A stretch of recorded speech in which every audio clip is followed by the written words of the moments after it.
तिरुपति मंदिर में प्रसाद में दिए जाने वाले लड्डुओं को लेकर सियासत जमकर हो रही है। एक रिपोर्ट में जो खुलासे हुए उससे इस वक्त देश के हर हिंदू की आस्था को गहरा आघात लगा। दावा किया गया है कि विश्व प्रसिद्ध आंध्र प्रदेश के तिरुपति मंदिर में प्रसाद के रूप में भक्तों को दिए जाने वाले लड्डुओं में जानवरों की चर्बी, जानवरों का फैट और फिश ऑयल मिलाया गया, यानी कि घी के नाम पर गाय की चर्बी, सुअर की चर्बी, मछली का तेल का इस्तेमाल किया गया।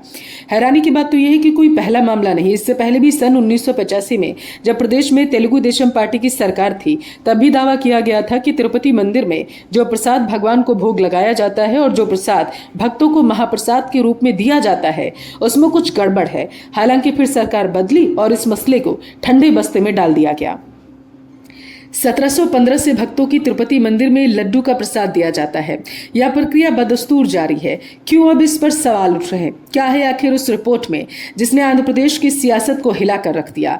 बताएंगे आपको विस्तार से, लेकिन उससे पहले अगर आप हमारे चैनल पर नए हैं तो जल्दी से बेबाक पल्लवी को आप सब्सक्राइब कर लीजिए ताकि हमारी आने वाली हर वीडियो आप तक सबसे पहले पहुंचे। आइए आप वीडियो की शुरुआत करते हैं। प्रसाद को लेकर आखिर कहां से शुरू हुआ विवाद?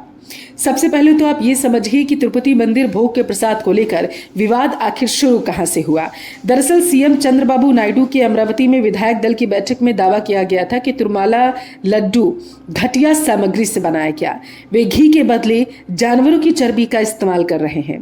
बुधवार 18 सितंबर को मुख्यमंत्री चंद्रबाबू नायडू ने कहा था कि वाईएसआर कांग्रेस पार्टी के नेताओं ने तिरुमाला की पवित्रता को धूमिल किया, जिसके बाद इस मामले ने तूल पकड़ लिया। उधर तेलुगु देशम पार्टी ने दावा किया कि गुजरात स्थित पशुधन प्रयोगशाला द्वारा मिलावट की पुष्टि हो चुकी है। पार्टी के प्रवक्ता अनम वेंकट रमन रेड्डी ने प्रयोगशाला की रिपोर्ट भी दिखाई, जिसमें दिए गए घी के नमूने में गौमांस की चर्बी की मौजूदगी की पुष्टि हो चुकी है। आपको बता दूं मैं कि तिरुपति लड्डू के सैंपल 9 जुलाई 2024 को लिए गए। रिपोर्ट 16 जुलाई को आई। वीएचपी के राष्ट्रीय प्रवक्ता विनोद बंसल जहां इस पर कार्रवाई की मांग कर रहे हैं, तो ये विवाद अब थमने का नाम नहीं ले रहा। और कांग्रेस के प्रवक्ता ये कहते क्यों नजर आ रहे हैं कि अगर कोई परेशानी है, मिलावट की गई है, तो सीबीआई जांच इस मामले की होनी चाहिए।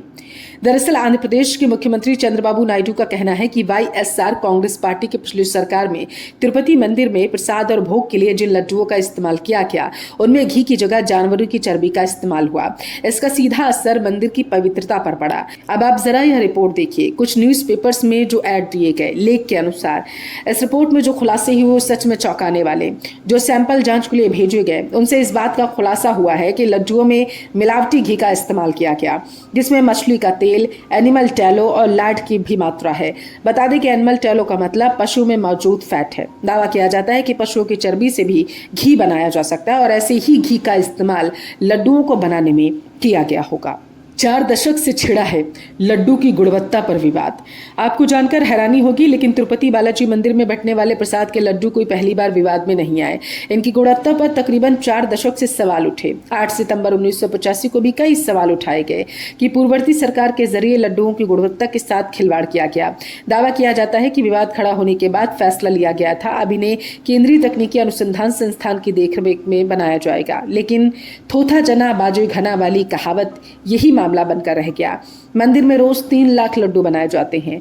लड्डुओं में बीफ की चर्बी, जानवरों की चर्बी, मछली का तेल मिलाया गया। हैरान करने वाली बात यह है कि प्रसाद के तौर पर इन लड्डुओं को न सिर्फ श्रद्धालुओं को बांटा गया, बल्कि भगवान को भी प्रसाद के तौर पर यही लड्डू चढ़ाए गए। यही नहीं, जब राम मंदिर का उद्घाटन हुआ तो तिरुपति मंदिर से यही लड्डू भोग के लिए भी आए गए थे। और यही वजह है कि तमाम हिंदुओं के जहन में अब ये सवाल उठने लगा है कि गाय को वो माता मानते हैं, माँ समान मानते हैं। अगर इस बात में रत्ती भर भी सच्चाई है कि लड्डुओं में जिस घी का इस्तेमाल किया गया उसमें बीफ यानी कि गाय की चर्बी का इस्तेमाल किया गया था, तो क्या वो हिंदू रह गए हैं? ये सवाल अब करोड़ों हिंदुओं के जहन में कौंध रहा है। आंध्र सरकार करती है वेंकटेश्वर स्वामी मंदिर की देखरेख। आंध्र प्रदेश सरकार तिरुमाला तिरुपति देवस्थानम, जो प्रसिद्ध श्री वेंकटेश्वर स्वामी मंदिर का प्रबंधन करता है, की ओर से हालांकि प्रयोगशाला रिपोर्ट पर कोई आधिकारिक पुष्टि नहीं की गई, लेकिन लैब रिपोर्ट सामने आने के बाद से बवाल मचा हुआ है। बड़ा सवाल यह भी उठ रहा है कि ब्लैक लिस्टेड कॉन्ट्रैक्टर से घी क्यों मंगवाया गया।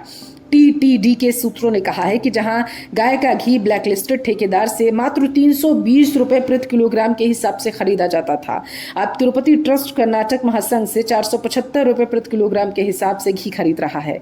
हम और आप आम इंसान हैं, जरा आप सोचिए, क्या आपको कभी 500 रुपए की घी मिला है? शायद आपका जवाब नहीं होगा। फिर सवाल ये कि क्या इतनी कम कीमत की वजह से क्वालिटी से खिलवाड़ किया गया? आपको क्या लगता है, हिंदुओं की आस्था के साथ खिलवाड़ हुआ है? और अगर हुआ तो किसने किया? आखिर कौन है जिसकी वजह से विश्व विख्यात तिरुपति मंदिर अपनी खास बातों के लिए नहीं, गाय की चर्बी से बने लड्डुओं की वजह से इस वक्त चर्चा का विषय बना है? 1956 से अगर गौर करें तो ज्यादातर प्रदेश में सरकार कांग्रेस की रही। सरकारें आईं, चली गईं, लेकिन सनातन धर्म से किया गया ये खिलवाड़ आखिर किसकी लापरवाही आप मानते हैं? कमेंट करके जरूर बताएं। जय भारत।